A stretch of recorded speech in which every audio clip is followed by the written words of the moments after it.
Good morning बच्चों, कैसे हो सब लोग। अच्छा बेटा, 2 दिन से 3 दिन से अपनी क्लास नहीं हो पा रही क्योंकि कुछ हेल्थ इशू हो रखे हैं। तो आज थोड़ा सा फ़ायदा है तो मैं आज आपकी क्लास लेना चाह रहा था और आज आपकी क्लास लूँगा भी। बेटा अपन लोगों की एपी के 5 लेक्चर कंप्लीट हो गए थे एंड लेक्चर लगभग फिनिश हो चुके थे। ठीक है, ये मेरी हार्दिक इच्छा है कि मैं आपको ऑप्शनल एक्सरसाइज जो ऑप्शनल आपके होती है एनसीईआरटी के अंदर, वो मैं करवाना चाह रहा था आपको, है ना। जो आपकी ऑप्शनल एक्सरसाइज जो बची हुई है वो मैं चाह रहा था कि वो भी मैं आपकी कंप्लीट करवाने की कोशिश करूँ। ठीक है, क्योंकि वो उसके अंदर बहुत अच्छे अच्छे क्वेश्चंस आते हैं। ठीक है, तो ज़्यादा क्वेश्चन नहीं है, आज ही आपका चैप्टर बेटा फिनिश हो जाएगा। ये चैप्टर वैसे तो काफ़ी दिनों पहले फिनिश हो जाना चाहिए था लेकिन नहीं हो पाया, है ना, हेल्थ इशू की वजह से। तो आज इसको कोशिश करेंगे कि कंप्लीट करवा दें चैप्टर को, है ना। चलो लेते हैं क्वेश्चंस। मे बी आप लोगों के पुरानी जो बेसिक्स हैं वो क्लियर होंगे, नहीं है तो बेटा पहले प्रीवियस वीडियोस देख के आओ, है ना। क्योंकि जब तक आपके प्रीवियस लेक्चर जो हैं अगर वो क्लियर नहीं है, बेसिक्स जो हैं वो क्लियर नहीं है, तो बेटा कोई मतलब नहीं है इस वीडियो को देखने का, है ना। तो देखना ही मत इसको। अगर आप लोगों के प्रीवियस लेक्चर की जो है वो कंप्लीट नहीं है तो आप लोग उनको देख कर आए, है ना बेटा। चलो, आज थोड़ा सा डल लग रहा हूँगा मैं, है ना, थोड़ी सी इश्यू हो रखी है बेटा। चलो, 5th chapter exercise number 5.4 optional, है ना। अच्छी एक्सरसाइज है बेटा। ये एक्सरसाइज वही लोग करें जो देख के आए हैं प्रीवियस लेक्चर, है ना। ऑप्शनल एक्सरसाइज है, अच्छे क्वेश्चंस हैं इसके अंदर। चलो तो देखो, पहला क्वेश्चन तो बहुत आसान है बेटा इसके अंदर। Which term of the AP is it's first negative term, है ना। चलो देखते हैं क्वेश्चन क्या बोला है इसने। Which term of the AP, AP क्या दे रखी है बेटा आप लोगों को, 121, 117, 113 और इसकी ऐसी कौन सी टर्म है जो नेगेटिव टर्म है, फर्स्ट नेगेटिव टर्म है। First, which term of this AP is first negative term. मतलब समझ में आया बेटा क्वेश्चन क्या बोलना चाह रहा है बेटा। क्वेश्चन ये बोलना चाह रहा है कि अपन इस एपी को चलाते जाएं तो देखो ढंग से देखो, ये एपी जो है ये जो समांतर श्रेणी है डिक्रीजिंग ऑर्डर में जा रही है, मतलब कम होती जा रही है। ढंग से देखो 121, 117, 113, इसका मतलब कहीं ना कहीं पे जीरो भी आएगा या फिर जीरो से कम वैल्यू भी आएगी। तो भाई सिंपल सी बात है, अगर जीरो से कम वैल्यू आएगी तो कहीं ना कहीं पे वो नेगेटिव में जाएगी। देखो ना ढंग से, 121 फिर 117 फिर 113 फिर 109, ठीक है, हाँ 109 फिर उसके बाद में 105, तो ऐसे कम होते होते 21 के बाद में 13 के बाद में, मतलब कम होते वो जीरो से नेगेटिव में चली जाएगी वैल्यू। इसका मतलब इसने ये पूछा है कि ऐसा कौन सा टर्म है ना। ऊपर क्या लिखा हुआ है बेटा, which term is first negative term, which term is first negative term of this AP. इस एपी का पहला नेगेटिव टर्म कौन सा है। नेगेटिव मतलब तो समझ गए होंगे, ठीक है, कोई दिक्कत नहीं है भाई। नेगेटिव का मतलब ये हो गया कि ए एन की वैल्यू लेस देन जीरो, है ना। अच्छा, मुझे ये चीज पता है कि फॉर्मूला क्या होता है बेटा ए एन का, a n equal to a plus n minus 1 into d. भाई इसका मतलब क्या, मैं इसको ऐसे लिख सकता हूं a प्लस एन माइनस 1, या फिर इसको ऐसे ही लिखे रहने दो, कोई इश्यू वाली बात नहीं है ना। यहां पे इसने बोला कि ए एन जो है ना बेटा, ये जो ए एन है इसकी वैल्यू क्या होनी चाहिए, जीरो से छोटी होनी चाहिए। क्या होनी चाहिए, जीरो से छोटी होनी चाहिए। क्यों होनी चाहिए, क्योंकि यार ये फर्स्ट नेगेटिव टर्म है ना, पहली नेगेटिव टर्म है। नेगेटिव टर्म है तो जीरो से छोटी होगी तो ही तो नेगेटिव होगी ना। इसका मतलब ए एन की वैल्यू क्या होनी चाहिए बेटा, लेस देन जीरो होनी चाहिए। ठीक है, इसका मतलब मैं ये बोल सकता हूं कि a plus n minus 1 multiply by d is less than zero. बोलो आया नहीं आया समझ में भाई। ए एन की वैल्यू इसके बराबर है, ए एन की वैल्यू किसके बराबर है, इसके बराबर है। इसका मतलब अगर ए एन की वैल्यू लेस देन जीरो है तो क्या ये भी लेस देन जीरो होगी। भाई अगर a n equal to this one है, मुझे पहली नेगेटिव टर्म निकालनी है। पहली नेगेटिव टर्म का मतलब क्या हो गया, फर्स्ट नेगेटिव टर्म का मतलब हो गया a n should be less than zero, because a n should be less than zero. क्यों, क्योंकि ये क्वेश्चन ने बोला है। और जब ए एन की वैल्यू लेस देन जीरो है तो ए प्लस एन माइनस 1 की इंटू डी की वैल्यू भी क्या होगी बेटा, लेस देन जीरो होगी नहीं होगी। चलो अब a की वैल्यू क्या है, 121 है, प्लस n पता है क्या आप लोगों को, नहीं पता, क्योंकि वही तो फाइंड आउट करना ना बच्चा, n माइनस 1। डी की वैल्यू कितनी है, 117 माइनस 121 कितनी बची मेरे पास में, माइनस का 4 लेस देन जीरो। बोलो यहाँ तक चीज समझ में आई क्या। अब इसको जब मैं आगे जाके सॉल्व करता हूँ तो बेटा क्या वैल्यू बनती है, 121 है ना, प्लस माइनस का 4n प्लस का 4। बोलो नहीं है समझ में बच्चा, इज लेस देन जीरो। ये मैंने ओपन किया, 121 माइनस का 4n प्लस का 4 is less than zero. Then 121 plus 4 कितना बन गया बेटा, 125 minus 4n is less than zero. ठीक है, अब मैंने तुम लोगों को पहले कभी एक लेक्चर में बताया था कि जो इनइक्वालिटी, इसको हम क्या बोलते हैं बेटा, इनइक्वालिटी। क्या बोलते हैं इसको, इनइक्वालिटी। इनइक्वालिटी को आप डायरेक्टली सॉल्व नहीं कर सकते, जैसे आप सॉल्व करते हो ना, पक्षांतरण करते हो, ट्रांसपोजिंग मेथड लगाते हो, उस वैल्यू को इधर ले जाते हो, इस वैल्यू को इधर ले जाते हो, एवं जो प्लस है वो माइनस बन जाता है, माइनस जो है वो प्लस बन जाता है, मल्टीप्लाई डिवाइड बन जाता है और डिवाइड मल्टीप्लाई बन जाता है। इसके अंदर ये सारी चीजें नहीं होती हैं, इसके अंदर कई बार साइन चेंज हो जाता है। ठीक है, चलो तो -4n इसको इधर लाने के लिए आप क्या करोगे बेटा, इसको इधर लाने के लिए आप ऐसा करो, +4n से दोनों तरफ ऐड कर दो, है ना, ध्यान रखना इस चीज को, +4n से क्या कर दिया बेटा, दोनों तरफ ऐड कर दिया। जैसे देखो +4n से ऐड किया तो ये चीज तो खत्म हो गई, तो वैल्यू क्या बच गई बेटा मेरे पास में, 125 इज लेस देन 4n, है ना, 125 इज लेस देन 4n। तो n की वैल्यू क्या आ जाएगी बेटा मेरे पास में, n की वैल्यू आ जाएगी n should be greater than 125 divide by 4। भाई समझ में आया क्या, भाई 125 जो है वो 4n से छोटा है, या फिर ये कह लो कि 4n इज ग्रेटर देन 125, मतलब 4n की वैल्यू 125 से बड़ी है, कह सकता हूं ना मैं, बोलो आया नहीं आया समझ में। भाई जब ये वाली वैल्यू इससे छोटी है, ये वाली वैल्यू इससे छोटी है, इसका मतलब ये वाली वैल्यू इससे बड़ी होगी, मतलब 4n इज ग्रेटर देन 125, लिख सकते हो नहीं लिख सकते, इसका मतलब n की वैल्यू क्या आ गई, 125 डिवाइड बाय 4, है ना। इसको भी डायरेक्टली नहीं लिखते हैं बेटा अपन, इसको भी अपन ऐसे डायरेक्टली, जैसे मैंने मल्टीप्लाई, ये मल्टीप्लाई में था, इक्वल में लेके गए, डिवाइड में ले गए, इसको भी डायरेक्टली ऐसे नहीं लिखते हैं, इसको भी क्या किया जाता है बेटा, हम क्या कर देते हैं, दोनों तरफ 4 से डिवाइड दे देते हैं, दोनों तरफ 4 से डिवाइड देने से क्या होगा, ये चीज खत्म हो जाएगी और वैल्यू क्या आ जाएगी, n is greater than 125 divide by 4। तो n की वैल्यू क्या आई बेटा मेरे पास में, n की वैल्यू आई 4 3 जा 12, 4 1 जा 4, 31 पॉइंट कुछ आएगी बेटा, है ना, 4 1 जा 4, 4 2 जा 8.5, मतलब n की वैल्यू क्या आई 31.25, n इज ग्रेटर देन 31.25। बोले यहां तक चीजें समझ में आई क्या बेटा, एक बार इसको पूरे को ढंग से लॉजिकली देख लो, है ना, ढंग से देख लो इसको तरीके से, बेटा अच्छा क्वेश्चन है, बहुत प्यारा क्वेश्चन है ना। देखा बेटा सब लोगों ने कि भाई इसने क्या बोला कि n की वैल्यू 31.25 से ज्यादा बड़ी है ना। अब एक बात बताओ, n की वैल्यू पॉइंट में आ सकती है क्या कभी भी, n की वैल्यू नंबर ऑफ टर्म कभी भी बेटा पॉइंट में आ सकते हैं क्या, नहीं आ सकते, ठीक है।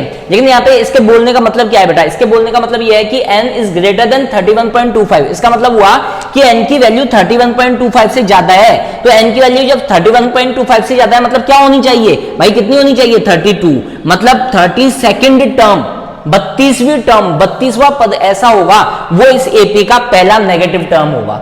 बोला है नहीं है समझ में, 32वां पद इसका इस एपी का पहला नेगेटिव टर्म होगा, ठीक है। देखो दोबारा समझ लो बेटा क्या बोला गया, आपके पास में कोई तो एक एपी है, इसकी कौन सी टर्म फर्स्ट नेगेटिव टर्म है, तो सिंपल सी बात है नेगेटिव टर्म है तो यह डिक्रीजिंग ऑर्डर में होनी चाहिए, क्योंकि भाई डिक्रीजिंग ऑर्डर में होगी तभी तो नेगेटिव टर्म बनेगी ना, बिल्कुल यह डिक्रीजिंग ऑर्डर में जा रही है ना, मतलब कहीं ना कहीं पे माइनस वाली टर्म भी आएगी इसके अंदर, ठीक है। तो मुझे ये चीज पता है कि फॉर्मूला क्या होता है बेटा, an equal to a plus n minus 1d, और मुझे n की वैल्यू निकालनी है, ठीक है। अब उसने बोला कि कौन सी टर्म नेगेटिव है, इसका मतलब एक बात बताओ, an की वैल्यू क्या 0 से छोटी है, मतलब लास्ट टर्म क्या 0 से छोटा है, क्योंकि ये चलता जाएगा, मान लो -1 आ गया और मैंने बोल दिया कि भाई यही इसका फर्स्ट नेगेटिव टर्म है, -1 आ गया और मैंने बोल दिया यही इसका फर्स्ट नेगेटिव टर्म है, तो क्या वही लास्ट टर्म होगा, और वही लास्ट टर्म है, मतलब मैं क्या ये बोल सकता हूं कि an इज लेस देन 0, नहीं आया क्या समझ में यार, मैंने ये बोला कि ये चलता गया, यहाँ पे 3 आया और 3 के बाद में -1, सपोज दैट ऐसा आया, तो भाई ये वैल्यू वही है ना जो इसकी पहली नेगेटिव टर्म है, पहला माइनस वाला पद है, बोल सकता हूं नहीं बोल सकता, जब ये पहला माइनस वाला पद है तो मैं क्या इस एपी को यहाँ पे रोक दूंगा, जब मैं इस एपी को यहाँ पे रोक दूंगा तो क्या ये an हो गई, जब ये an हो गई तो क्या ये इसकी वैल्यू क्या लेस देन 0 है, मतलब 0 से छोटी है, नहीं आया समझ में, तो इसकी वैल्यू लेस देन 0 है, मतलब an इज लेस देन 0, मुझे ये फॉर्मूला पता है an की वैल्यू इसके बराबर होती है, जब an लेस देन 0 है तो इसकी वैल्यू भी तो लेस देन 0 होगी भाई, जब ये दोनों आपस में बराबर हैं, an की वैल्यू अगर 2 है तो इस पूरे की वैल्यू भी तो 2 होगी, अगर an की वैल्यू 10 है तो इस पूरे की वैल्यू भी तो 10 होगी, जब an की वैल्यू लेस देन 0 है तो इस पूरे की वैल्यू भी तो लेस देन 0 होगी, नहीं आया समझ में। तो यहां से क्या आ गया, मैंने वैल्यू पुट करने के बाद में यह तो तुम लोगों को करना आता है, फिर मैंने बोला कि इनइक्वालिटी के अंदर इसको इनइक्वालिटी का साइन बोलते हैं बेटा, लेस देन ग्रेटर देन होते हैं ना, इनको इनइक्वालिटी का साइन बोलते हैं, ठीक है। इनइक्वालिटी है ना, इसको बोलते हैं। तो मैंने ये चीज बोलने की कोशिश की, आपको क्या बोला मैंने बेटा, मैंने ये बोला कि इसको हम डायरेक्ट इधर नहीं लेके जा सकते बेटा, है ना, इसको डायरेक्ट हम इधर नहीं लेके जा सकते, जैसे इक्वल वाले में करते हैं अपन कि भाई माइनस में इक्वल में जाके प्लस बन जाएगा, नहीं इसको नहीं लेके जा सकते, इस वजह से ये इनइक्वालिटी होती है। अगर लेके चले जाते तो दोनों में अंतर क्या होता, नहीं होता ना, तो फंडे क्लियर करते जाओ, है ना। तो तो मैंने बोला अच्छा इसको हटाने जा रहा हूं मैं ना, बेफालतू में लिख दिया है मैंने। तो मैंने क्या बोला 125 मैंने क्या बोला इसको हटाने के लिए मैंने दोनों तरफ +4n ऐड कर दिया, दोनों तरफ इधर भी प्लस का 4n ऐड कर दिया, इधर भी प्लस का 4n ऐड कर दिया, ऐड करते ये वैल्यू बन गई। अब आ गया 125 इज लेस देन 4n।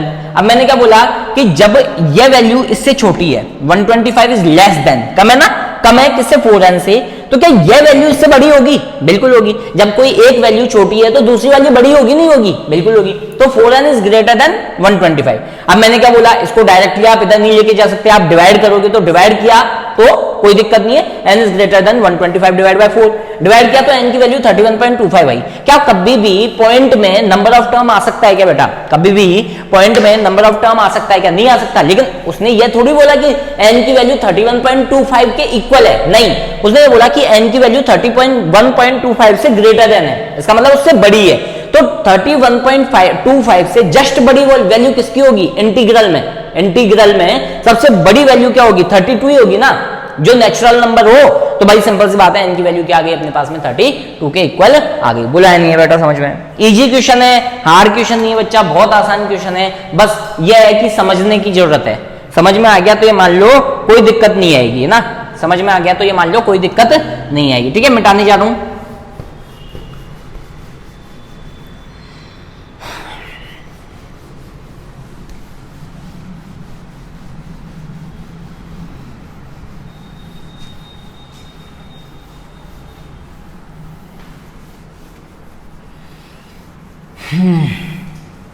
चलो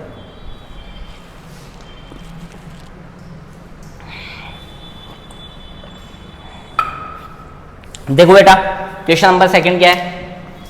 अच्छा क्वेश्चन है बच्चा ये भी, question number second optional, optional का question number second. Sum of the third and the seventh term of an AP is 6। क्या बोला बेटा उसने?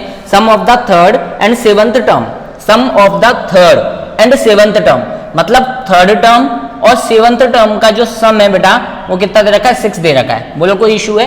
Sum of the third and seventh term of an AP is 6 and their product is 8। हाँ क्या? नहीं, and their product is 8, उनका जो product है वो 8 है। Sum of the third and seventh term of an AP is 6 and their product, मतलब product किस किस का बेटा? A3 और A7 का। प्रोडक्ट मतलब समझ गए होंगे ना, मल्टीप्लाई दोनों का। वो कितना दे रखा बच्चा? 8। वो कितना दे रखा आपको? 8। ठीक है, find the sum of first 16 term. अब क्या पूछ क्या लिया बेटा उसने? Sum of first 16 term. ठीक है, तो देखो कंफ्यूज मत होना बेटा, कई इसमें कंफ्यूज हो जाते हैं कि sum of the third term and seventh term, तो S3 और S7 लगा देते हैं। नहीं, इसमें क्या बोल रहा है वो कि तीसरी टर्म और सेवंथ टर्म का एडिशन। तो टर्म क्या होंगी? टर्म तो A3 और A7 ही होंगी ना, तो उनका एडिशन कितना है? 6 है। उनका प्रोडक्ट जो है मतलब मल्टीप्लीकेशन, उनका जो उत्पाद जो है उनका वो 8 है। तो आप पहली 16 टर्म का एडिशन निकालो, मतलब S16 निकालो, तो घबराने वाली जरूरत नहीं है। अब भाई इसके अंदर मुझे n पता है, a और d पता चल जाए ना तो मेरा काम बन जाएगा। और a और d तो मैं निकाल सकता हूं ना बच्चा, a और d तो मैं निकाल सकता हूं, नहीं निकाल सकता हूं? बिल्कुल निकाल सकता हूं। देखो ये क्वेश्चन तुम लोगों ने कर रखा है, बहुत अच्छी तरीके से कर रखा है ये क्वेश्चन तुम लोगों ने। A3 की जगह क्या मैं a+2d लिख सकता हूं क्या? है ना, प्रीवियस लेक्चर देख के आओ, जिसको नहीं आया समझ में कैसे लिखा वो देख के आओ। A3 equal to an equal to a plus n minus 1d। चलो यहाँ पे करवा देता हूं मैं, A3 equal to a plus n minus 1, तो 3 माइनस 1 मल्टीप्लाई बाय d। तो ये क्या बन गया बेटा आपके पास में? a+2d बन गया, नहीं बन गया? बोलो। तो ये तो बन गया a+2d, और A7 क्या बन गया बेटा आपके पास में? a+6d equal to 6। आया नहीं आया समझ में बच्चा?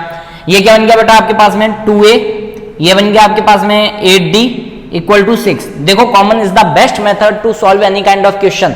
कॉमन ले लो, क्या कॉमन आया बेटा आपके पास में? 2, अंदर क्या बच्चा a+4d इक्वल टू 6। तो ये बन गया आपके पास में a+4d इक्वल टू 3। बोलो यहाँ तक कोई इशू है क्या? ये हो गई आपके पास में इक्वेशन नंबर 1। कौन सी इक्वेशन हो गई बेटा? इक्वेशन नंबर 1 हो गई आपके पास में। आया नहीं आया समझ में यहाँ तक? अब A3 और A7 वाली भी कर देते हैं, ये भी कोई दिक्कत वाली बात नहीं है। क्या लिखें? a+2d और मल्टीप्लाई है तो यहाँ पे क्या लिख दें बेटा?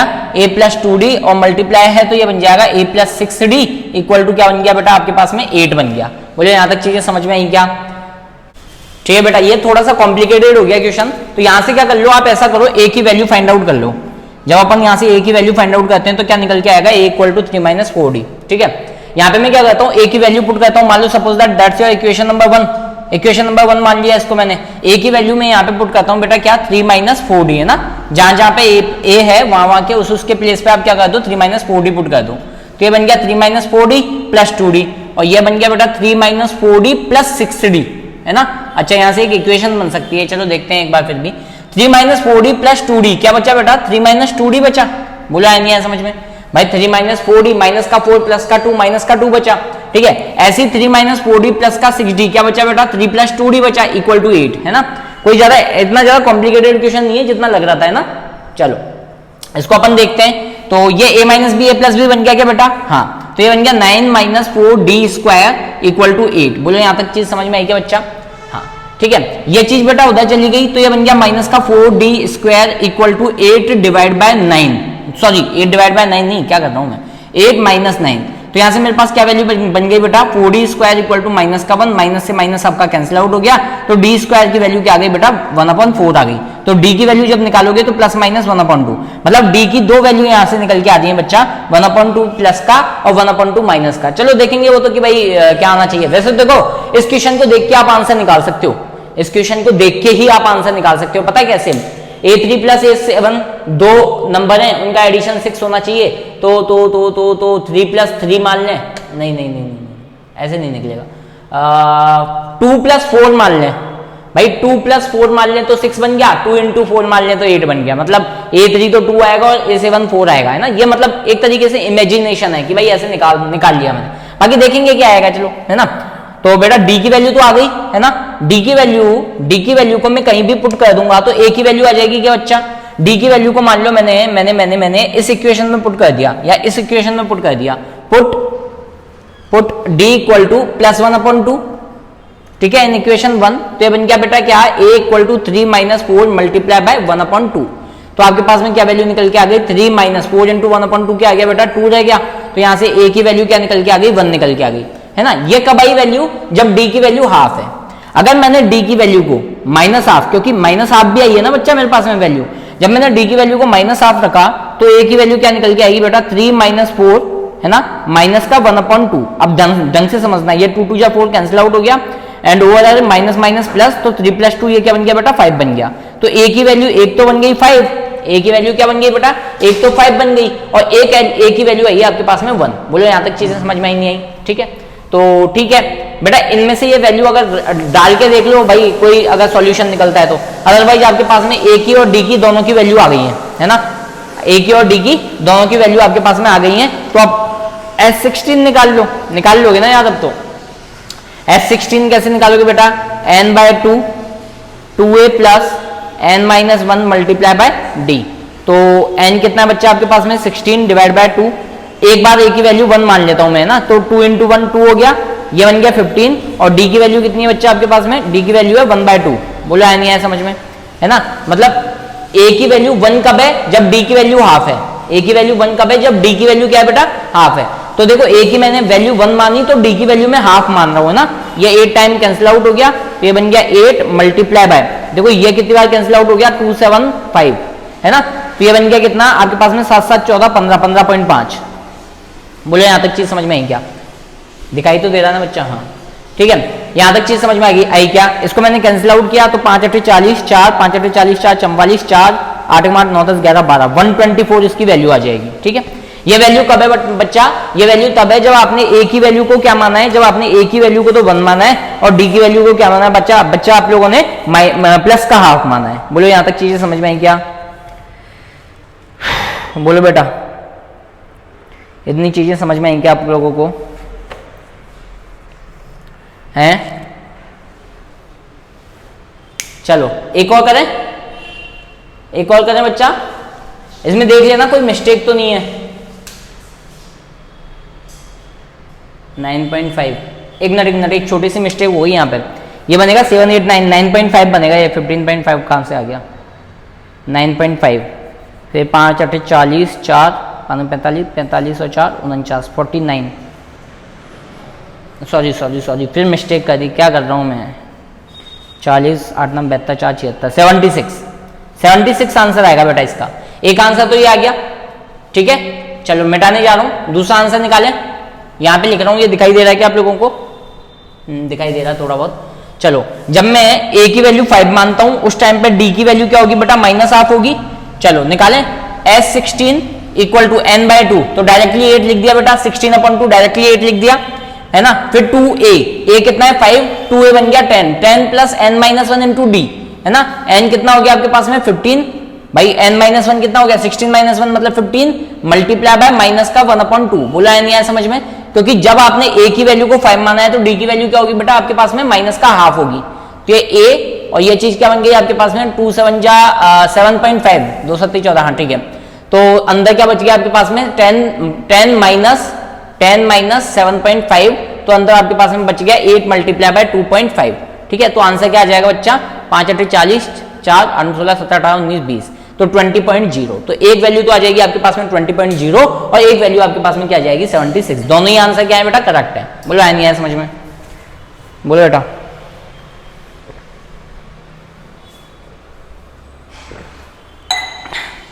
चलो नेक्स्ट क्वेश्चन करें, क्वेश्चन नंबर 3 मिटाने जा रहा हूं बच्चा, ओके।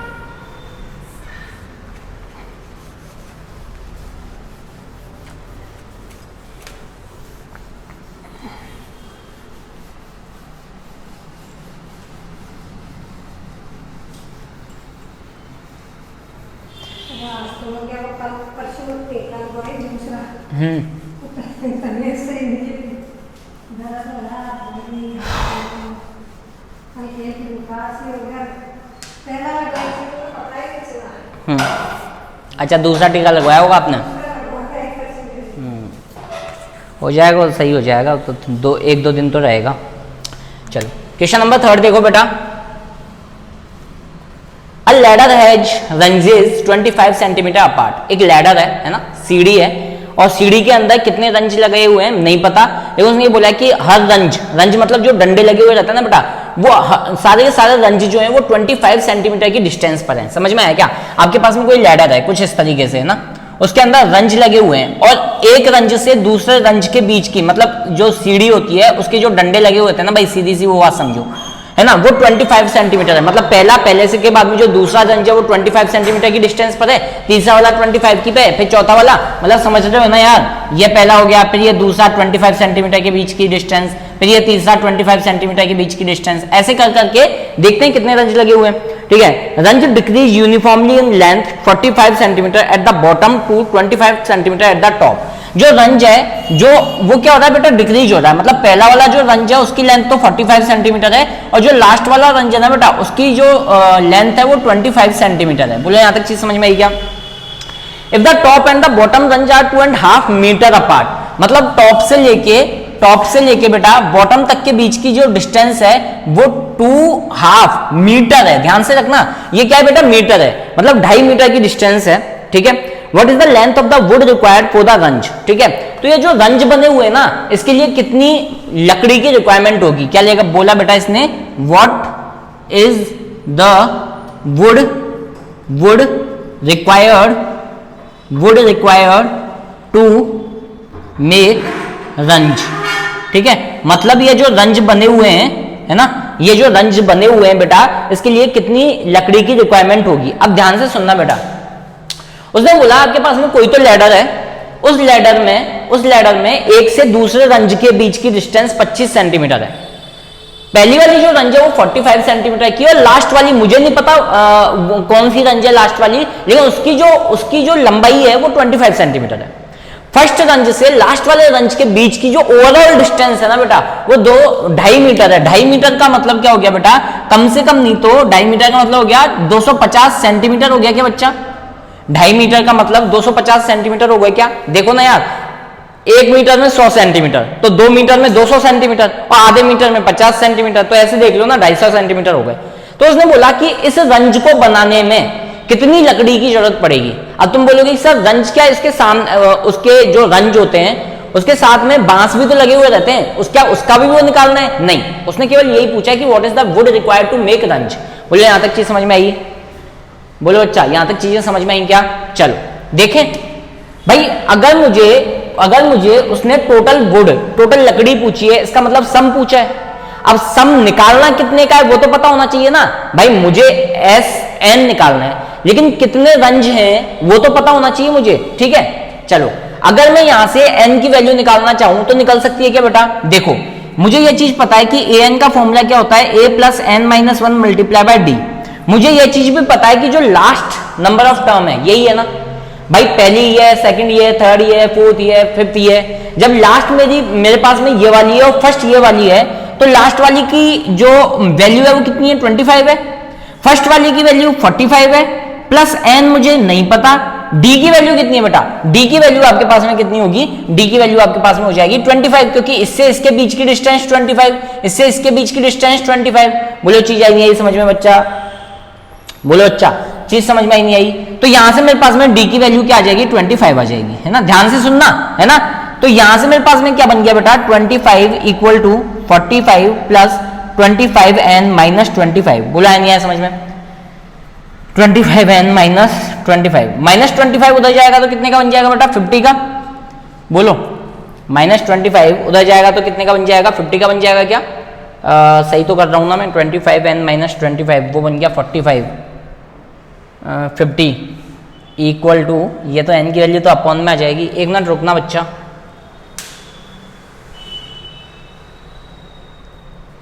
ए plus n minus one d, तो यहाँ से नंबर ऑफ टर्म थोड़ी आएगी यार,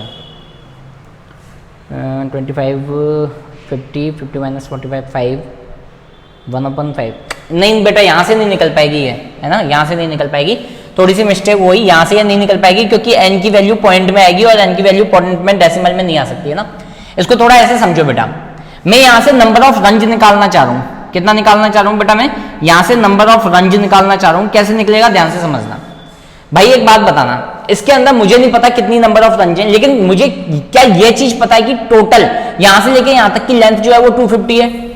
बोलो, मुझे ये चीज तो पता है ना, यहां से लेके यहां तक की लेंथ जो है वो 250 है। तो अगर मैं ओवरऑल लेंथ में, टोटल लेंथ में इनके बीच में जो डिस्टेंस आ रहा है उसका अगर मैं डिवीजन दे दूं, 250 में अगर 25 का डिवीजन दे दूं तो क्या मेरे पास में नंबर ऑफ रंज आ जाएंगे। अब एक बात बताओ, मैंने ये डिवाइड क्यों किया, पहले तो ये समझना बेटा, है ना बेटा। मेरे पास में अगर मैं इस लैडर की ऊपर से लेके नीचे तक, है ना, ध्यान से सुनना, ये मान लो सपोज दैट मेरे पास में 4 डंडे हैं, है ना, और मैंने ये बोला कि इनसे इनके बीच की जो डिस्टेंस है वो 40 सेंटीमीटर का है। ध्यान से सुनना, यहां से लेके यहां तक की जो डिस्टेंस है वो 40 सेंटीमीटर की है, और यहां से लेके यहां तक की जो डिस्टेंस है, मतलब एक से दूसरे डंडे के बीच की जो दूरी है वो 10 सेंटीमीटर है ना, ध्यान से सुनना, कुछ ऐसा ही है ना।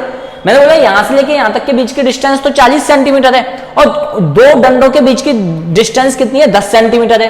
अगर मैं इस 40 में 10 का डिवाइड दे देता हूं, है ना, 40 में 10 का डिवाइड दे देता हूं, तो मेरे पास में क्या आ जाएगा बेटा, मेरे पास में आ जाएगा कि इनके नंबर ऑफ रंजेज आ जाएंगे, कि टोटल कितने नंबर ऑफ रंजेज मेरे पास में पड़े हुए हैं यहाँ पे। बोले चीज आई नहीं आई समझ में, क्या बोला मैंने, समझ में आया क्या बच्चा। मैंने ये चीज बोली कि जब मैं इस 40 में, जब मैं यहां से लेके यहां तक की डिस्टेंस में, 10 का डिवाइड दे देता हूं, तो क्या मेरे पास में नंबर ऑफ रंजेज आ जाएंगे क्या। बोलो इतनी चीज समझ में आई क्या मेरे पास में नंबर ऑफ रंजेज आ जाएंगे क्या। एक मिनट रुकना बेटा थोड़ी देर,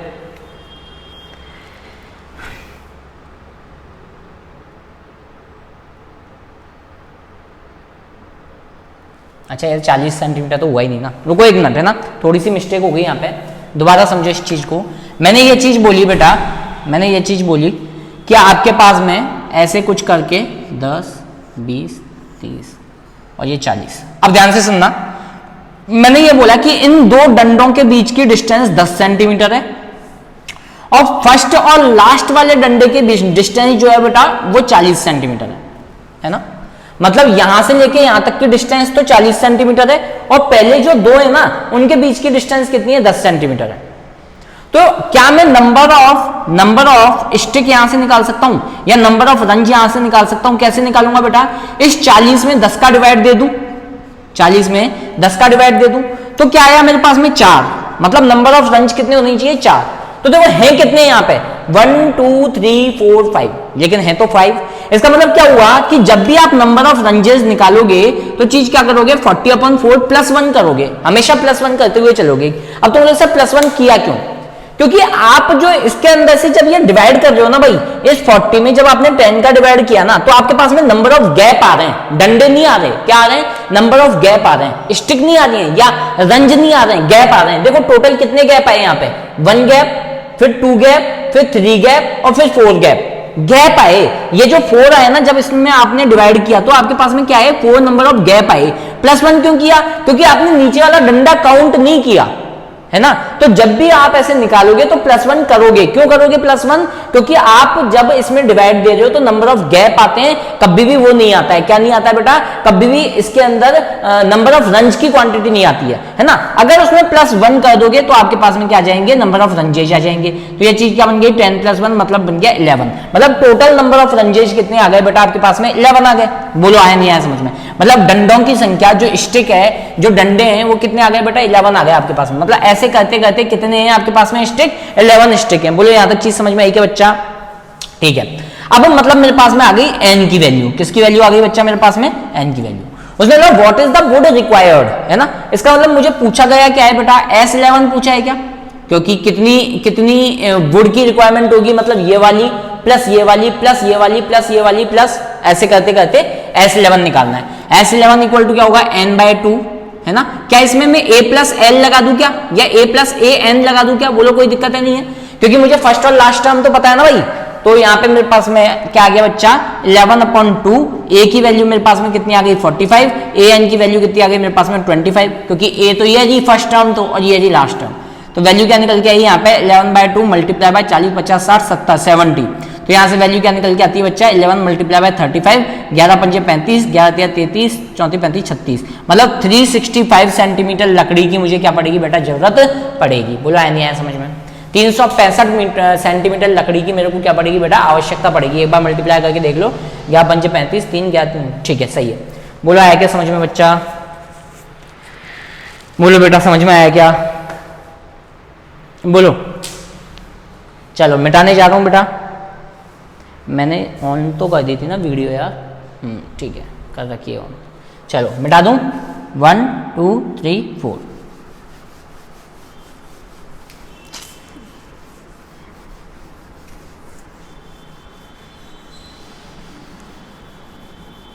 करें आगे बच्चा, ओ बच्चा पार्टी करें आगे, मेरे पेन हो रहा है यार हल्का हल्का। चलो देखो क्वेश्चन नंबर 4, और बहुत ही प्यारा क्वेश्चन है, पिछली बार आरबीएससी में भी था, मिसलेनियस के अंदर। बहुत अच्छा क्वेश्चन लगता है मेरे को ये वाला। The houses of a row are numbered consecutively from 1 to 49। पहले पढ़ लेता हूं मैं ना। Show that there is a value of x such that the number of the houses preceding the house numbered x is equal to the sum of the number of houses following it, find the value of x। देखो इसने क्या बोला, मतलब आपके पास में कोई एक तो गली है बेटा, स्ट्रीट है, गली है ना, उस गली में ऐसे करके बहुत सारे होम्स हैं, घर हैं, 1 2 3, और ऐसे करते करते टोटल कितने घर हैं बेटा, 49 घर हैं, 49 होम्स वहां पे अवेलेबल है, मतलब 49 होम्स हैं वहां पे, हाउसेज हैं। उन्होंने बोला कि इन घरों के बीच में कोई एक घर है जिसको मैंने एक्स नाम दे दिया, है ना।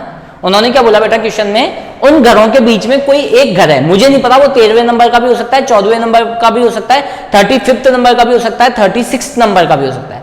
मैंने ये बोला कि उनके बीच में कोई तो घर है, मुझे नहीं पता क्या है, कौन सा है। उस घर से पहले वाले घरों की संख्याओं का एडिशन, उस घर से यहां पे लिख रहा हूं बेटा मैं, उस घर से पहले वाले घरों की संख्या, है ना, हिंदी वाली इंग्लिश, घरों की संख्या का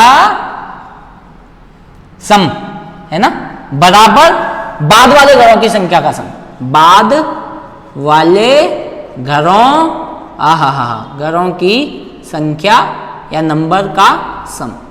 ठीक है भाई लोगों, चलो इंग्लिश वीक है मेरी तो मैंने हिंदी में लिख दिया, है ना, घरों की संख्याओं का एडिशन। तो x से पहले वाले घरों की संख्या कितनी होगी बेटा, x - 1। अरे भाई समझो इस चीज को, x 1 2 3 4 5, मतलब एक एक का अंतर आ रहा है ना, एक एक का अंतर आ रहा है ना। तो x से पहले कितने घर होंगे, s ऑफ x - 1 होंगे। बोलो x से पहले कितने घर होंगे, x - 1 होंगे। और x के बाद वाले घर कौन से होंगे, x के बाद वाले घर क्या होंगे, या x के बाद वाले घर कैसे निकालें अपन, मुझे तो पता ही नहीं है ना कि x के बाद कौन कौन से घर हैं। तो अपन ऐसा करते हैं कि x से पहले वाले घरों की संख्याओं का एडिशन कितना हो गया बेटा, s of x minus one. नहीं आया समझ में भाई, मैं Sn कब लिखता हूं, मैं Sn जब लिखता हूं जब n नंबर्स का एडिशन निकालना हो तभी लिखता हूं ना। तो अगर मुझे इससे पहले कितने घर होंगे, x माइनस वन होंगे और उनका एडिशन निकालना है, क्योंकि x उस घर से पहले वाले घरों की संख्याओं का एडिशन, या फिर यहां लिख लो x वाले घर से पहले वाले घरों की संख्याओं का एडिशन। तो x वाले घरों से पहले कितने घर होंगे, x माइनस वन होंगे, तो ये बन गया s of x minus one.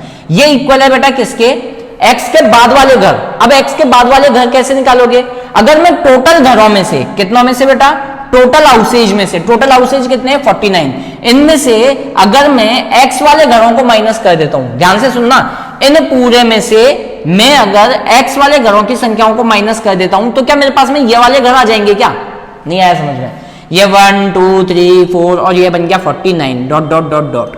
मैंने ये बोला अगर इस पूरे में से, इस पूरे में से S49 मतलब ये पूरे एडिशन आ गए, इस पूरे में से अगर इतने घर में माइनस कर देता हूं तो क्या मेरे पास में ये घर बाकी रह जाएगा, नहीं रह जाएगा, बोला है नहीं आया समझ में। तो S49 माइनस x, बस हो गया काम, बस हो गया काम। ये छोटी सी इक्वेशन बनानी थी मुझे, अब ये इक्वेशन बना दी ना मैंने, बस n की जगह पे x माइनस वन है ना बेटा, तो n तो बन गया x minus one divide by 2, बोला है नहीं आया समझ में। अब क्या यहाँ पे a प्लस an लगा दूं, क्योंकि मुझे फर्स्ट टर्म पता है 1 और मुझे लास्ट टर्म भी पता है, लास्ट टर्म क्या है x माइनस वन है, नहीं आया क्या समझ में, बोलो यहाँ तक चीज समझ में आई नहीं आई।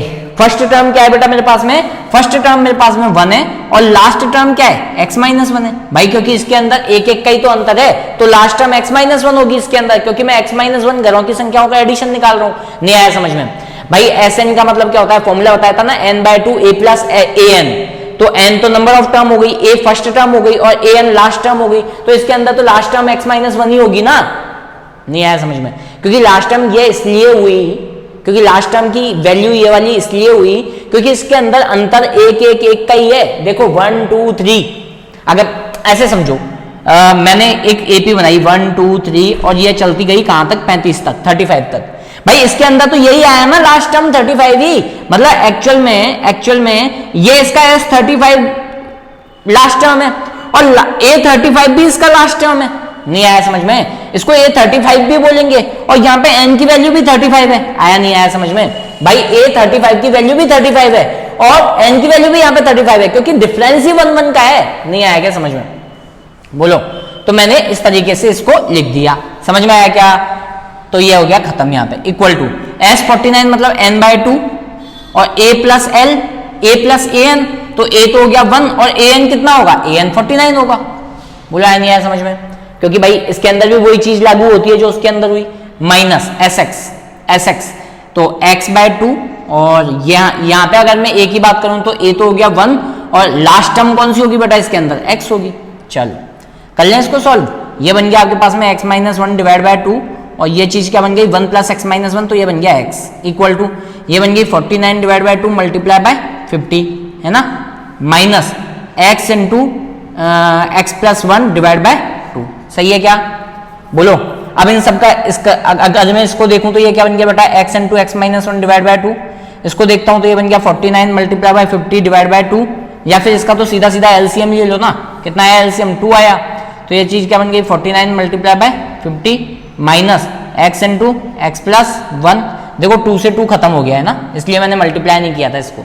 चलो x into x minus one क्या बन गया बेटा x square minus 2x, sorry x square minus x equal to, इसको मल्टीप्लाई किया 5 9 जा 45, 5 9 जा 45, तो आपके पास में कितना बचा 4 बचा, 5 20 4 24, ठीक है 2450 minus x square minus x, बोलो यहाँ तक चीज समझ में आई क्या बच्चा। देखो माइनस एक्स से माइनस एक्स खत्म हो गया, ये उधर जाएगा तो ये क्या बन गया बच्चा 2x स्क्वायर बन गया इक्वल टू 2450, यहाँ से एक्स स्क्वायर की वैल्यू निकालोगे तो क्या आएगा 1225, सही है क्या, तो यहाँ से x की वैल्यू क्या निकल के आती है बेटा, यहाँ से आपकी x की वैल्यू निकल के आती है 4×12 तो 35 है ना। अरे यार x equal to under root निकालोगे ना, मेरे को तो आता है क्योंकि है ना, आप निकाल के देख लेना, तो x की वैल्यू क्या निकल के आएगी प्लस माइनस 35। एक बात बताओ, घरों की संख्या माइनस में तो हो ही नहीं सकती, तो आंसर क्या आएगा 35। मतलब 35 नंबर का हाउस वो होगा जिससे पहले वाले घरों की संख्याओं का एडिशन और बाद वाले घरों की संख्याओं का एडिशन आपस में क्या होगा बेटा, बराबर हो गया। बोलो आया नहीं आया समझ में? बोलो बच्चा आया नहीं आया समझ में? आया क्या समझ में? मिटा दूं बच्चा? अब इसके अंदर एक छोटा सा क्वेश्चन और बचा है, वो बता देता हूं बेटा मैं तुम लोगों को, ठीक है? देन आपका ये चैप्टर क्या हो जाएगा, फिनिश हो जाएगा, ठीक है? चलो मिटा रहा हूं। 1 2 3 4 ओके।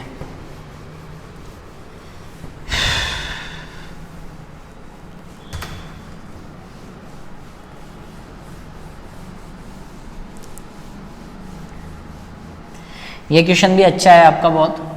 क्या क्वेश्चन है देखो बेटा, आपके पास में एक स्मॉल टेरेस है ना? Small terrace at a football ground comprises of 15 step each of which is 50 metre long and built of solid concrete। मतलब आपके पास में एक टेरेस है, ठीक है, एट अ फुटबॉल ग्राउंड। किसके ऊपर? फुटबॉल ग्राउंड पे। कंप्राइजेज ऑफ 15 स्टेप, उसके अंदर 15 स्टेप बनी हुई है, मतलब 15 सीढ़ियां बनी हुई हैं कुछ इस तरीके से बेटा। ये दिखाई तो दे रहा है ना बोर्ड आप लोगों को? एक मिनट रुकना बेटा, ये थोड़ा सा डाउन हो गया।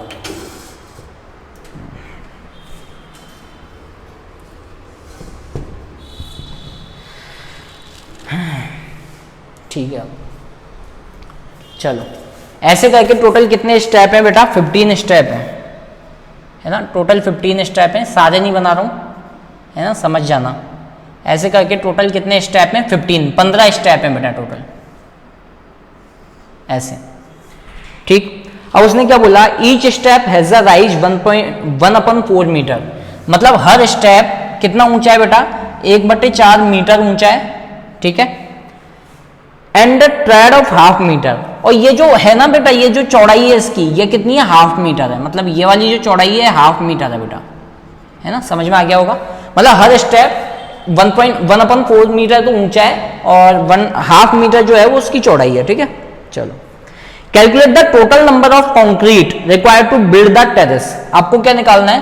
टोटल वॉल्यूम निकालना है इसका, टोटल वॉल्यूम ऑफ टेरेस, है ना? Total volume of terrace required to build the terrace, required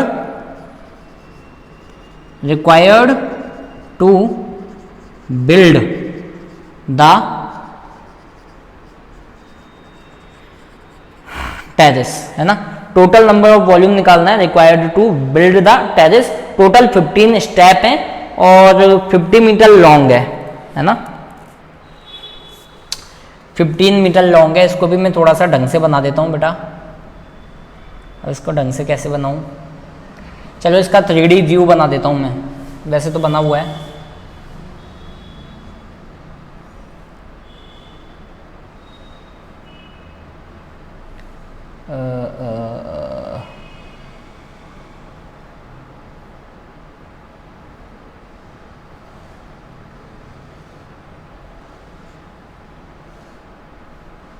छोड़ो रे यार, मेरे से नहीं बन रहा है। डायरेक्टली बता देता हूँ मैं आप लोगों को, है ना? डायरेक्टली बता देता हूँ। ये पहुँचे हैं अपन, यहाँ तक पहुँच गए ना? ओके, ऐसे बना देते हैं इसको, है ना? तो ये आपकी 50 मीटर दे रखी है बेटा। ये जो चौड़ाई है ये 50 मीटर दे रखी है आप लोगों को, ठीक। अब बना देते हैं अपन। ये हुई फर्स्ट स्टेप, उसके बाद में ना ये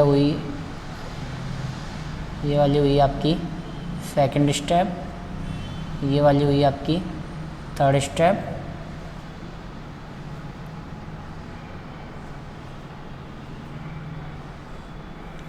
ये हो गई आपकी, ये थोड़ी सी मिस्टेक हो रही है ना, वो तो स्टेप, ये हो गई। ऐसे करके आपकी स्टेप्स बनी हुई है ना, बहुत सारी हो गई। और ये हो गई कुछ ऐसे, है ना? फील नहीं आ रहा होगा, फिर भी कोई बात नहीं, फील लेने की कोशिश कर लो, है ना? फील नहीं आ रहा होगा इसके अंदर, कोशिश करो कि फील आ जाए। ये लो,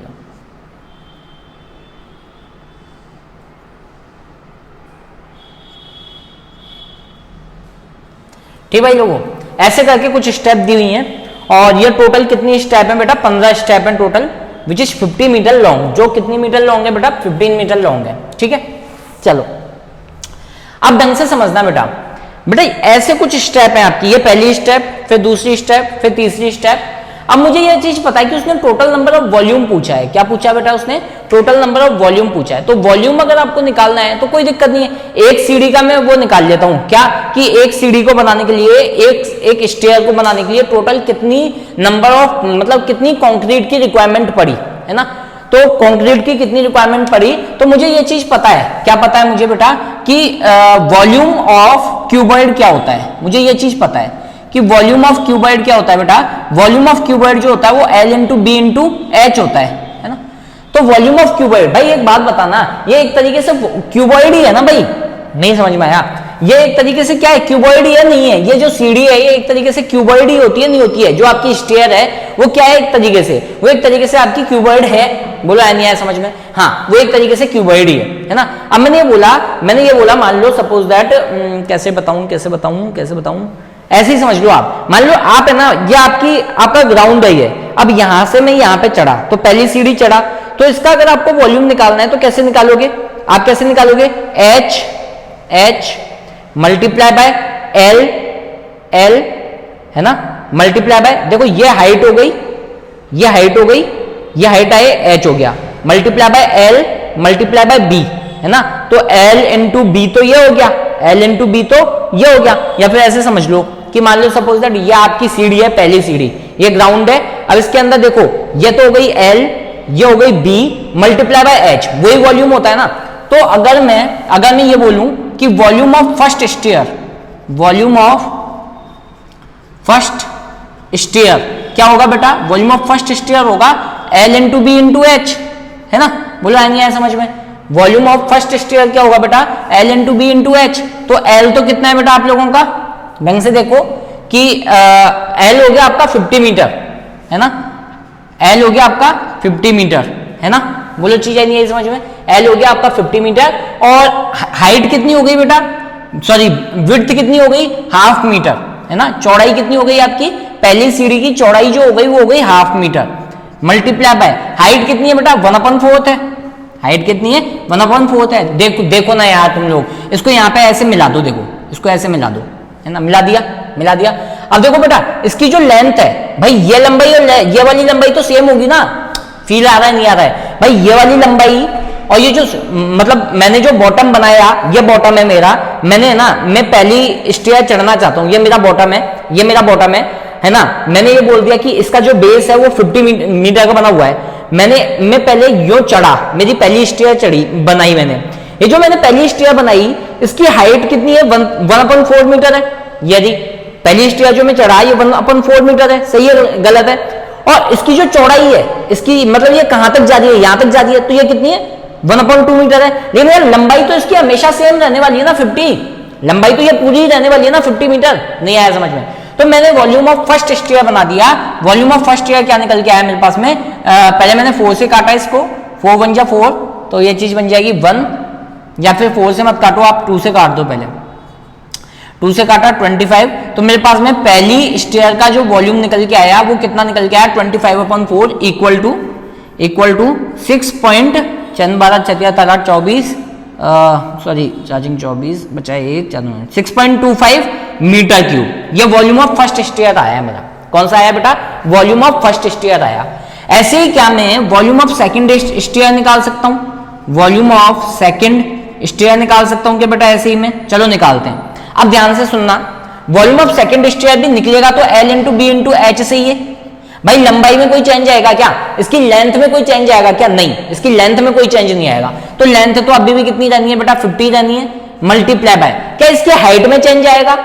चलो पहले लेंथ से पहले, हाइट से पहले अपन विड्थ की बात करें। क्या इसकी चौड़ाई में चेंज आएगा कोई? ये हाफ मीटर है तो ये भी तो हाफ मीटर होगा बेटा, और ये भी हाफ मीटर होगा, ये भी हाफ मीटर होगा, तो चौड़ाई में भी कभी कोई चेंज नहीं आना है। तो जो विड्थ है वो भी कितनी रहनी है? 1/2 ही रहनी है।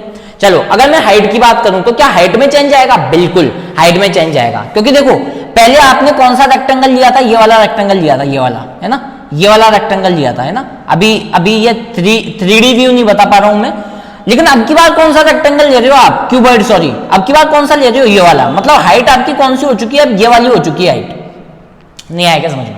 मेरे पास में कुछ है नहीं ऐसा जिससे मैं समझा पाऊं, है ना।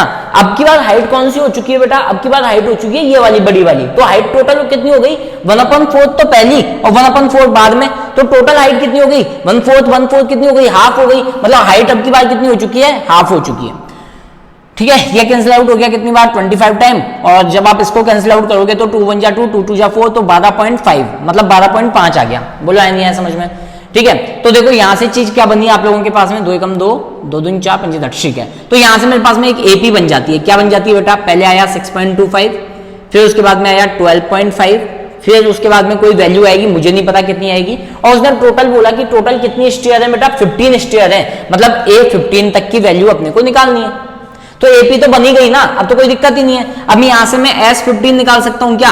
मतलब उसने बोला है मेरे से कि टोटल कितना चूना लगा, यहाँ पे कंक्रीट कितना लगा। तो एक्चुअल में मुझे एडिशन निकालना है कि भाई एक सीढ़ी बनाने में इतना वॉल्यूम लगा, दूसरी सीढ़ी बनाने में इतना वॉल्यूम लगा, आगे मीटर क्यूब लिख दो चाहे से, इतना वॉल्यूम लगा। ठीक है, तो मुझे क्या निकालनी है? S15 का मतलब क्या हो गया? 15 डिवाइड बाय 2।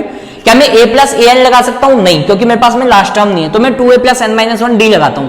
2A कितना है बेटा? 6.25, 2A प्लस N की वैल्यू पता है क्या? हाँ, N-1 मतलब 15 - 1 14, और D निकाल सकता हूं क्या? बिल्कुल निकाल सकता हूं। 12.5 में से 6.25 को क्या कर देता हूं बेटा? मैं माइनस कर देता हूं। यहाँ पे क्या आया? 5, और ये बन गया 4, 4 में से 2 गया, 2 बचा, और यहाँ पे भी क्या रह गया मेरे पास में? मतलब 6.25 मेरे पास में क्या आ गया? D आ गया। बोलिए यहाँ तक चीज समझ में आई क्या बेटा? चलो इसको आगे और सॉल्व कर लेते हैं अपन, है ना। मैंने क्या बोला था? Common is the best method to solve any kind of calculation. तो भाई मैं तो भाई कॉमन निकाल के करूंगा, क्योंकि कॉमन निकालना मेरे को अच्छा लगता है। तो यहाँ पे 6.25 मैंने दोनों में से बाहर निकाल लिया, अंदर क्या बचा? 2 + 14 16। बोला नहीं है समझ में? अब देखो कितना ईजी बन गया ये चीज कैंसिल आउट हो गई 8 टाइम्स। मेरे पास में आ गया 3 × 625 × 8, और वहां से मैंने पॉइंट हटाया ना यहाँ से, तो नीचे लग गया 100। बोला नहीं है समझ में? बोले बच्चा ये 25 से कैंसिल आउट, 25 4 जा 100, और ये चीज बन गई 25 25 दूनी 50 2 टाइम्स, फिर 50 के बाद में 125 25 125 25 आ गया, फिर ये कैंसिल आउट हो रहा है 2 टाइम्स। तो आपके पास में वैल्यू क्या बन गई बेटा? 15 × 50, 25 × 2, मतलब कैलकुलेशन है भाई, ये नहीं बता रहा हूं मैं आप लोगों को। ठीक है, 0 15 45 15 75 750 मीटर क्यूब इतने कंक्रीट की आपको क्या पड़ेगी बेटा? 15 स्टेयर को बनाने के लिए नीड पड़ेगी इतने कंक्रीट की। बोलो बेटा आया नहीं आया समझ में? बेटा फील तो मैं जब भी करवा पाता आप लोगों को जब मेरे पास में कोई 3D ऑब्जेक्ट होता। मेरे पास में एक्चुअल में 3D ऑब्जेक्ट नहीं है, तो मैं आपको शायद कुछ हद तक आप लोगों को फील नहीं दिलवा पाया हूं, लेकिन फिर भी कोशिश करो बेटा समझने की, तो समझ जाओगे, है ना। एक बार मैं इसका आंसर चेक कर लेता हूं, क्या आंसर है। हाँ बिल्कुल सही है बेटा, 750 आंसर है इसका। बोलो चीज आई नहीं आई समझ में? ठीक है, तो फील तो आपको कैसे करवाऊं मैं? ऐसे समझो बेटा, देखो ऐसे समझो, ये है मान लो आपके पास में सपोज दैट, और आपका बॉटम ये वाला है ना, बॉटम ये वाला है। आप पहली सीढ़ी चढ़े, है ना, यहाँ पे ये बॉटम है आपका, आप पहली सीढ़ी चढ़े, है ना, पहली स्टेयर चढ़े आप। तो पहली स्टेयर कैसे चढ़ोगे बेटा? यहां से पांव रखोगे, इस पे आओगे। तो एक बात बताओ, क्या इसकी इस वाले बेस में इसकी जो लेंथ है बेटा, क्या इसमें कभी भी कोई चेंज आएगा क्या? इस वाली लेंथ में कभी भी कोई चेंज आएगा क्या? भाई सीढ़ी तो सेम रहेंगी ना, स्टेयर तो सेम ही रहेंगी ना, तो इस वाली लेंथ में इसके कोई चेंज नहीं आएगा। अब अच्छा दूसरी चीज और समझो, ये जो लेंथ है इसमें कोई चेंज नहीं आया। जब मैं इसके ऊपर चढ़ा तो क्या इसकी हाइट में कोई चेंज आएगा? हाइट में भी कोई चेंज नहीं आएगा। लेकिन एक बात बताओ, जब मैं दूसरी सीढ़ी चढ़ूंगा, मतलब जब मैं दूसरी सीढ़ी चढ़ने जाऊंगा तो हाइट उसकी जस्ट डबल नहीं हो जाएगी क्या? पहले मैं पहली सीढ़ी चढ़ा, फिर दूसरी सीढ़ी चढ़ा, तो जस्ट डबल हाइट नहीं हो गई क्या? बिल्कुल हो गई। तो हाइट में ही चेंज आ रहा है, उसकी विड्थ में, मतलब इस वाली चौड़ाई में, या उसकी ये जो लेंथ है इसमें कोई चेंज नहीं आ रहा है ना। किसमें चेंज आ रहा है बेटा? उसकी केवल और केवल हाइट में चेंज आ रहा है। इस वजह से हमने केवल हाइट में चेंज किया है, और हमें 15 उसका निकालना है तो इजीली आ जाएगा, कोई इश्यू वाली बात नहीं है। तो ये आपका चैप्टर बेटा एपी वाला फिनिश हो चुका है। थोड़ी सी देर में साइड में हो जाता हूँ, एक बार उतार लो आप लोग, ठीक है। 1 2 3 4 ओके, ठीक है, तो इस तरीके से आपका ये चैप्टर फिनिश हो गया। चैप्टर नंबर 5 में भी आप लोगों की सारी प्रॉब्लम्स क्लियर हो गई होंगी। शायद मैंने लगभग सारे क्वेश्चंस करवाए हैं आप लोगों को। ठीक है, अगर कोई क्वेश्चन छूट गया हो तो देख लेना, अगर कोई प्रॉब्लम है तो बता देना। ओके बेटा, thank you all of you.